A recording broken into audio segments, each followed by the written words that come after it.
साथियों नमस्कार। आपका स्वागत है हमारे YouTube चैनल ग्रीन ऑर्गो फार्म में। साथियों, काफ़ी महत्वपूर्ण विषयों के साथ में हम आपके लोगों के बीच में आते हैं, इसलिए आपसे गुजारिश है कि हमारे चैनल को आप वीडियो को पूरा देखें, चैनल को सब्सक्राइब करें, शेयर करें और हमारा प्रोत्साहन बढ़ाएं। साथियों, आज मैं न्यूज़ परिक्रमा का एक खबर पढ़ रहा था जिसमें ईडी का एक आदेश के बारे में बताया गया है। तो ईडी, हमारा जो राष्ट्रीय हरित अभिकरण है, उसने एक आदेश जारी किया है कि ये जो हमारा निजी पट्टे हैं, प्राइवेट पट्टे जिसको हम लोग कहते हैं खनन के, तो वो बिना पर्यावरण की मंजूरी की, इसी के बिना नहीं होंगे। बहुत महत्वपूर्ण आदेश है, हम स्वागत करते हैं इस आदेश का। इसके अलावा हमारे माननीय राष्ट्रीय हरित अधिकरण ने, माननीय हाई कोर्ट ने, माननीय सुप्रीम कोर्ट ने बहुत अच्छे कानून पहले भी बनाए हैं, बहुत अच्छे आदेश पहले भी दिए हैं जो जन कल्याण के लिए उपयोगी हैं। लेकिन सवाल ये पैदा होता है कि यहाँ पर खनन जोन में इन जो कानून हैं इनका पालन कितना किया जाता है। मैं उसके ऊपर थोड़ा सा प्रकाश डालने का प्रयास करूँगा। वैसे तो मैं समय समय पर अक्सर अपनी वीडियो डालता रहता हूं, इसीलिए मैं कई लोगों के टारगेट पर भी हूं। कई लोग नाराज हैं, कई अधिकारी भी मुझसे नाराज रहते हैं, लेकिन फिर भी सच तो सच है और सच को आपके सामने रखते हुए मुझे कोई दिक्कत नहीं है। तो सबसे पहले तो मैं जो पर्यावरण के बारे में जो बात की गई है, मैं विशेषकर पर्यावरण के बारे में ही बात करता हूं। तो इसमें सबसे पहले तो जो ये खनन की जो इकाइयां हैं, स्टोन क्रेशर की और स्क्रीन प्लांट की, ये जो स्थापित की गई हैं, सबसे पहले तो हम यहीं से शुरू करते हैं। साथियों, हम अपना खनन जोन यहाँ पर जिस क्षेत्र में हम रहते हैं, मेरा गांव नुनियारी है, यमुना नदी के बिल्कुल पास में है, तहसील हमारी बेहट है, जिला हमारा सहारनपुर है, उत्तर प्रदेश में हम लोग रहते हैं। हमारे बराबर में हमारा यमुनानगर जिला है जो हरियाणा का जिला है, और विशेषकर ये दोनों जिले खनन के मामले में यहाँ पर बहुत आयत में खनन होता है और बहुत आयत में ही यहाँ पर अवैध खनन होता आया है, जिसके बार बार वीडियो में डालता भी रहा हूं। साथियों, जब स्थापना हुई इन इकाइयों की, जिसको स्टोन क्रेशर हम लोग कहते हैं, जिसमें पत्थर को पीसने का काम होता है, और जब पत्थर टूटता है, पिसता है, तो उसमें से धूल उड़ती है, एक ऐसी डस्ट निकलती है जो स्वास्थ्य के लिए बहुत ज्यादा हानिकारक है। इसीलिए माननीय प्रदूषण नियंत्रण बोर्ड के द्वारा कुछ मानक तय किए गए हैं कि इसमें गांव से दूरी 1 किलोमीटर होनी चाहिए, सड़क से इतनी दूरी होनी चाहिए, यमुना नदी से इतनी दूरी होनी चाहिए। उसमें काफी मानकों को दिया गया है। लेकिन साथियों, कई बार हमें देखने में आया है, अब हम ननौली अगर हम बात करें, ननौली में कई स्टोन क्रेशर बरथा, असलमपुर और ननौली के बिल्कुल पास में लगे हुए हैं, जो 500 मीटर की दूरी भी पूरी नहीं करते। यानी कहीं न कहीं अधिकारियों से सेटिंग करके उन इकाइयों को जो स्थापित किया गया है वो अपने मानकों को पूरा नहीं करती। मैं बार बार इस बात को कहता हूं कि इस पब्लिक को मरने के लिए राम भरोसे मत छोड़ो, और जो कानून है उनका खनन जोन में सख्ती से पालन होना बहुत जरूरी है। तो सबसे पहले तो मैं कहना चाहूंगा कि हमने माननीय प्रदूषण नियंत्रण बोर्ड को भी इसमें चिट्ठी लिखी है, एक पत्र हमने दिया है, दरख्वास्त दी है कि ये जो खनन इकाइयां ऐसी हैं जो मानकों को पूरा नहीं करती, उनको बंद किया जाए। चाहे वो ताज्यवाले का क्षेत्र रहा हो, चाहे आपका बरथा, असलमपुर और कोरसी का क्षेत्र रहा हो, चाहे वो ननियारी का क्षेत्र रहा हो, सुंदरपुर साकुंबर का क्षेत्र रहा हो, या आपका पचकुआ का क्षेत्र रहा हो।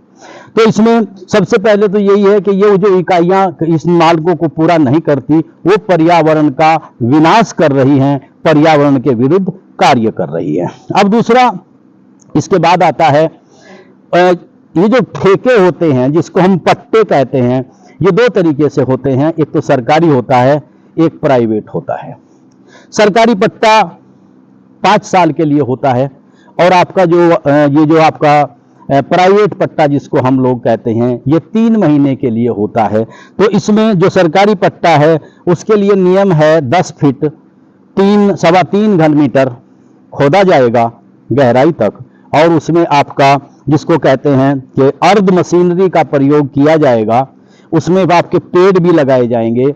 उसका 180 क्विंटल प्रति गाड़ी का उसका वजन भी तय है, और वो दिन में जब ओटीपी 4 बजे बंद हो जाएगी तो पट्टा जो है बंद हो जाएगा। तो उसके जो नियम सरकार ने बनाए हैं, माननीय कोर्ट ने बनाए हैं, माननीय राष्ट्रीय हरित अभिकरण ने बनाए हैं, तो वो नियम इस तरह हैं। इसीलिए हमारा प्राइवेट पट्टा है। प्राइवेट पट्टे में क्या है कि अगर किसान के खेत में कुछ का बजरी और आपका बालू चला जाता है, उसको उठाने के लिए पर पट्टा होता है, और पट्टे को फिर उससे माल उठाता है, उसका सरकार में उसकी रॉयल्टी जमा होती है, जो करीब 6-6.5 फुट 7 फुट के करीब उसकी मानक रखा गया है। लेकिन साथियों, यहां पर देखने में क्या आया है, कोई भी पट्टा आज तक अपने मानक के हिसाब से नहीं खोदा गया। किसी भी पट्टे से आज तक मानक के हिसाब से वजन नहीं निकाला गया, यानी इन कानूनों की सरेआम धज्जियां उड़ाई गई। अब आप खुद अंदाजा लगाइए कि ये क्यों हुआ, किसके इशारे पर होता है, किसकी मिलीभगत से होता है। अब इसमें होता क्या है, 180 क्विंटल वजन एक गाड़ी का है, और वजन उसमें 600 क्विंटल निकल कर चला गया, यानी 3 गुने से भी ज्यादा वजन चला गया। यानी जो पट्टा 1 करोड़ रुपए का था, उसमें से कम 3-4 करोड़ का नाल तो यही निकल गया। इसके अलावा इसके आसपास की जो भूमि थी, ब्राह्मण समाज की जो भूमि है, जो आपको 32 की लैंड जिसको हम कहते हैं सरकारी भूमि है, उससे भी खनन होता है। तो इस तरीके से एक बहुत बड़ा घोटाला इसमें होता है। प्राइवेट पट्टे, अभी पिछले दिनों ये आपका रोक थी, आपकी इसकी आचार संहिता लगी हुई थी, चुनाव की रोक थी। लेकिन मजे की बात यह है कि चुनाव के दौरान पट्टा किया गया, और बाकी का तो मुझे नहीं पता, बाकी क्षेत्रों में क्या हुआ वो तो अलग चीज है। लेकिन यहां पर आपका धौलरा और रसुल्ली और आपका मझार, कई हजार गाड़ियां प्रतिदिन बिना किसी नियम के बड़ी बड़ी पोपलाइनों से, और वो 50-50, 60-60 फुट गहरा खोद करके वहां से माल निकाला गया, जिसके स्टॉक जो है वो बराबर जमा किए गए। साथियों, आज वो निशानियां, यमुना में पानी आ गया, पानी आने के बाद वो काफी निशानियां मिट गई हैं, कुछ निशानियां बाकी हैं जो कोई भी आदमी कभी भी, कोई भी अधिकारी कभी भी देख सकता है। तो साथियों, फिर हमने जब ये स्टॉक था, एक स्टॉक के लिए हमने एप्लीकेशन डाली थी, शिकायत की थी कई स्तर पर, जिसके हमारे पास साक्ष्य मौजूद हैं कि इस स्टॉक की जांच होनी चाहिए। लेकिन कमाल की चीज ये है कि शिकायतकर्ता को कभी नहीं पूछा जाता, भाई ये आपकी जो शिकायत थी उसमें कितनी सच्चाई है, तो आप उसमें हमें बताइए कि कहां पर स्टॉक जमा है। हमें आज तक पता उसका नहीं लगा। तो यानी कि खुदाई के नाम पर जो नियम हैं, मैं कानून की बात कर रहा हूं, जो कानून बनाए गए हैं उससे 10-10 गुना तक, 20-20 गुना तक अधिक जमुना को खोदा गया है, और इस तरीके से इस पर्यावरण को बर्बाद करने का पूरा एक षड्यंत्र यहां पर चल रहा है। इसके बाद आती है बात परिवहन की। जब अवैध खनन हुआ, दुनिया भर का स्टॉक जमा हुआ, और वो बिना रमन्नों के है, इतने उनके पास रमन्ने नहीं हैं, तो उसको खपाने के लिए फिर ओवरलोड परिवहन चलता है, पूरी रात चलता है। अब वो किसकी सेटिंग से चलता है, किसकी इजाजत से चलता है, बार बार हम लोग उसकी शिकायत भी अक्सर प्रशासन को करते रहते हैं, माननीय मुख्यमंत्री जी को, और माननीय आपके जो खनन मंत्री हैं या फिर हमारे प्रधानमंत्री जी हैं, उनको भी हमने उसकी काफी शिकायतें की हैं। तो उसमें क्या होता है, ओवरलोड गाड़ियां। एक और कमाल की चीज है कि पूरे क्षेत्र में एक ऐसी सेना तैनात कर दी गई है, जिसको फील्डर वो लोग कहते हैं। वो फील्डर हर अधिकारी की, हर जांचने वाले की रैकी करते हैं, और वो पूरा जो खनन जोन है वो फील्डरों के आधार पर चलता है। यानी कि ओवरलोड गाड़ियां, और फिर गाड़ियां जो अलाधुंध भागती हैं, उनसे जो धूल उड़ती है, उनसे रास्ते टूटते हैं, और हालत ये है कि यहाँ पर काफी लोग जो है वो सांस के मरीज होने को जा रहे हैं, कुछ लोग सांस के मरीज हैं। तो इसी तरह से हमारी खेती को, हमारी जो पर्यावरण है उसको बर्बाद करने का पूरा प्रयास किया जाता है, पूरी धूल उड़ती है, पानी की कोई व्यवस्था नहीं है। ऐसे ऐसे रास्ते उसके लिए इस्तेमाल किए जाते हैं जो हमने आरटीआई में पता किया कि ये खनन मार्ग है ही नहीं। इसके अलावा जैसा हमारा पठेड़, आपका तहसील नकुड़ में पड़ता है, हमारा पठेड़ एक कस्बा पड़ता है, वहां पर जब भी हम लोग जाते हैं, क्योंकि हमारा सहारनपुर जो है निकट का क्षेत्र निकट का रास्ता पड़ता है, वहां से निकलकर हम लोग जाते हैं तो 2-2, 3-3 घंटे वहां पर जाम लगता है। और अब ये फिलहाल साकुम्बर का मेला चल रहा है। माननीय जिलाधिकारी ने एक आदेश दिया था कि इसमें जो है परिवहन पूर्णतया बंद है, इतने तक ये मेला चलेगा, लेकिन उस यहाँ पर कानून का कोई असर नहीं है, कोई पता नहीं है और बराबर वो परिवहन जारी है। 2-2, 3-3 घंटे जाम में लग करके हम लोग वहां खड़े रहते हैं, चाहे वो मरीज हो, चाहे वो बच्चे हों, चाहे वो महिलाएं हों, सब वहां पर खड़े रहते हैं। शिकायत करें तो कहां करें? यानी कि पर्यावरण को बर्बाद करने का एक पूरा षड्यंत्र यहां पर चल रहा है। साथियों, इसके अलावा ये हमने परिवहन की आप लोगों को बात की, ओवरलोड परिवहन। अब होता क्या है, यहां पर माननीय जिलाधिकारी के द्वारा भी और कानून भी है कि माइनिंग टैग का इस्तेमाल किया जाएगा। माइनिंग टैग के नाम पर रात को जब हम जाते हैं तो पीछे से जब गाड़ी की लाइट पड़ती है तो 2-4% गाड़ियां ऐसी है जिनके ऊपर पिछली तरफ नंबर भी लिखे हुए हैं, लेकिन जो डंपर नंबर 2 पर चलते हैं, जो ट्रैक्टर रेडिया नंबर 2 पर चलती हैं, उन पर तो नंबर भी अंकित नहीं है। वो दुर्घटनाएं करते हैं, एक्सीडेंट करते हैं। और रास्तों की हालत तो यह है, अगर कोई भी आदमी इन रास्तों से निकलकर देख सकता है, वास्तविकता में यहां जीवन का कोई अर्थ नहीं है, जीवन को नरक बना दिया है। विकास के नाम पर होना हमारा विकास चाहिए था। जब यहां से राजस्व निकलता है, सरकार को राजस्व मिलता है और काफी हद तक राजस्व मिल रहा है, तो कम से कम हमारी सड़कें कंप्लीट होनी चाहिए थी और हमारे रास्ते अच्छे होने चाहिए थे। आम जनता को कोई दिक्कत नहीं होनी चाहिए थी। ये आधे % लोग ऐसी हालत में हम लोग खड़े कर दिए हैं, आपकी अगर बारिश हो जाए तो आप रास्तों से निकल नहीं सकते, गड्ढे बने हुए हैं। तो यानी कि जनता मजबूर है, पर्यावरण पूरी तरह से बर्बाद हो रहा है। इसकी पूरी निशानियां यहां पर आपका जो खनन क्षेत्र है वो उसमें आपको सहारनपुर में आपको देखने को मिलेंगी। इसी प्रकार आपका यमुनानगर का क्षेत्र है उसमें भी देखने को मिलेंगी। इसके अलावा ये तो वो चीज हुई जो कानूनन चल रही है। एक बात और देखने में आई है, अभी जैसे अब एनजीटी की रोक थी, बरसात एनजीटी की रोक रहती है, तो कुछ ट्रैक्टर रेडियां पूरे क्षेत्र में यहां से कहीं से भी चूंकि टोटल यमुना में यहां पर जहां तक भी आप खोदोगे नीचे कोई मिट्टी नहीं है, कोई रेत नहीं है, नीचे तक माल ही माल है, बजरी ही बजरी है आपका, जितना भी आप खोद पाओगे। रात को मशीनें चलती हैं, जेसीबी मशीनें आती हैं, ट्रैक्टर रेडियां आती हैं, आपका पचकुआ से लेकर के और आपका ताजे वाला तक। अक्सर यही हम देख पाते हैं, चाहे वो रास्ता हमारा नुनियारी का रास्ता रहा हो या धौलरे का रास्ता रहा हो, टिटोल का, बर्था का, धनौली का, आपका चाहे सुंदरपुर का रास्ता रहा हो, चाहे आपका ताजे वाले का रास्ता रहा हो, आधी रात के बाद इस चोरी का साम्राज्य होता है वहां पर। अभी थोड़ी सख्ती हमारे खनन अधिकारी अभी 2-4 दिन पहले थोड़ी सख्ती उन्होंने दिखाई थी। वो पहली बार ही उनसे मुलाकात हुई तो उन्होंने यहाँ पर आकर के हमारा नुनियारी में कुछ खड्डे थे उनको देखा। देखने के बाद वो उसकी जांच कर रहे हैं, उसमें क्या होगा क्या नहीं, किसने खोदा, कहाँ माल गया। तो ये तो उनकी, चूंकि हम उसके बारे में रात को कोई बाहर नहीं निकल सकता, हम रात को बाहर नहीं जाएंगे क्योंकि हमें डर है, हम अपनी जान का खतरा है, क्योंकि ये लोग हमला कर देते हैं।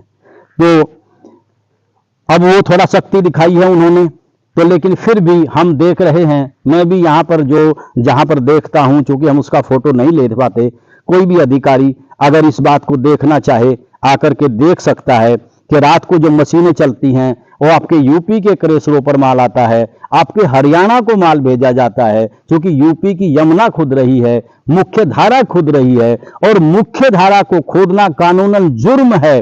और ये आपका जिस तरफ भी पानी का बहाव जाएगा, क्योंकि यहाँ पर बहुत तेजी से पानी का बहाव आता है, उसी तरफ बर्बादी होती चली जाएगी।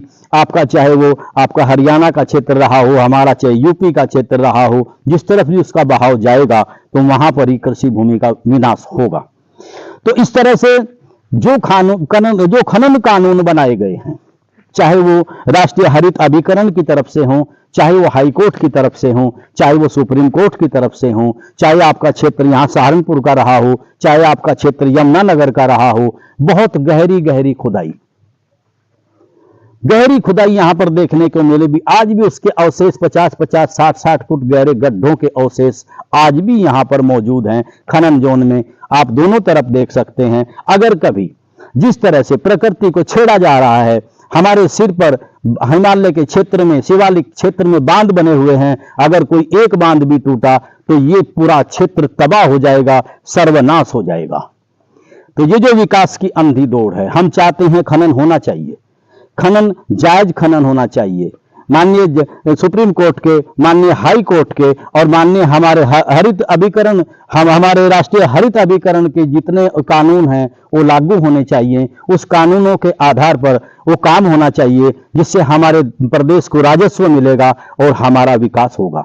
लेकिन प्रदेश को जितना राजस्व मिल रहा है उसके 20 गुना राजस्व तो अन्य जेबों में जा रहा है, जो समाज को तोड़ने का काम करते हैं, जोड़ने का काम नहीं करते। क्योंकि ये जो हराम की कमाई है, नंबर 2 का पैसा है, ये अच्छे कार्य में नहीं लग सकता है, ये बुरे कार्य ही कराता है। तो इसलिए आज का जो फैसला है, ये जो न्यूज परिक्रमा में हमने पढ़ा कि पर्यावरण माननीय राष्ट्रीय हरित अभिकरण का जो फैसला है, बहुत अच्छा आदेश आया है कि अगर पर्यावरण की परमिशन होगी, क्योंकि जितने भी मैं आपको बताए हैं, जितने मुद्दे आपको बताए हैं, ये टोटल मुद्दे पर्यावरण को बर्बाद करने के मुद्दे हैं। कई कई तरह के ऐसे ऐसे खनन जोन में आप यकीन नहीं कर सकते। अभी एक चल रहा है प्रकरण झोट्टा बुग्गी।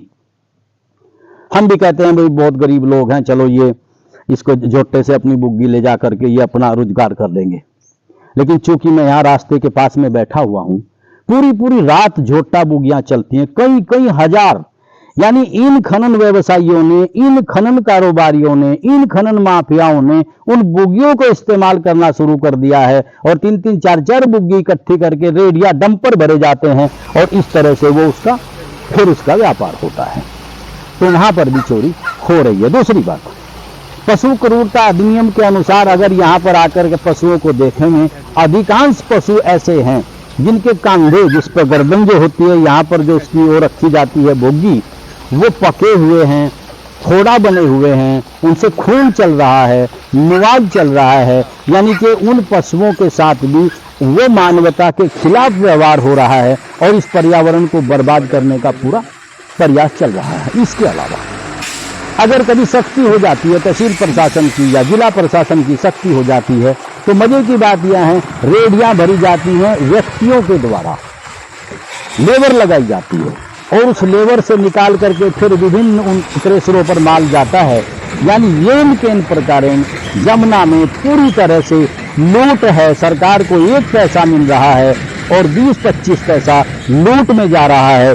तो मैं अपने अधिकारियों से, अक्सर हमें बड़ी उम्मीद अपने जिलाधिकारी से है, हमारे जिलाधिकारी माननीय बंसल जी से काफ़ी उम्मीद है और माननीय हमारे जो मुख्यमंत्री हैं, हमारे माननीय योगी आदित्यनाथ जी, उनके कुर्ते में तो जेब ही नहीं है। हम कई बार सोचते हैं, जिस प्रदेश का इतना ईमानदार मुख्यमंत्री है, तो फिर ये खनन जोन में क्या हो रहा है।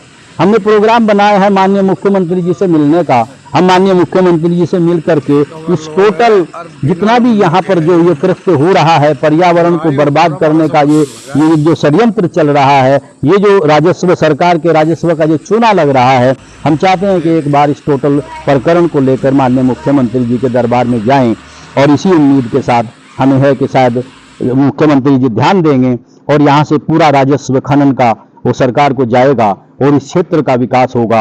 और आपका जो खनन कारोबारी, ईमानदार खनन कारोबारी हैं, जो ईमानदार ट्रांसपोर्टर हैं, अक्सर अखबारों में आता है, ट्रांसपोर्ट वाले कहते हैं कि ओवरलोड बंद करो, क्योंकि उनको परेशानी है। जो ईमानदार खनन व्यवसायी हैं वो चाहते हैं कि ईमानदारी से काम हो, क्योंकि वो बदनामी नहीं चाहते। तो उन लोगों को अच्छा मौका मिलेगा, जनता को राहत मिलेगी, पर्यावरण बचेगा और ये देश स्वस्थ रहेगा, ये समाज स्वस्थ रहेगा। अगर जो हालत चल रहा है, इस हालत में यहाँ पर आम जनता के रहने का कोई हक नहीं है, आम जनता के रहने का कोई माहौल नहीं है। तो आज ये खबर आई थी, इसके ऊपर मैं सोचा एक वीडियो बनाऊं और आगे जो ऐसा कुछ मिलेगा तो फिर वीडियो लेकर के आप लोगों के बीच में आऊंगा।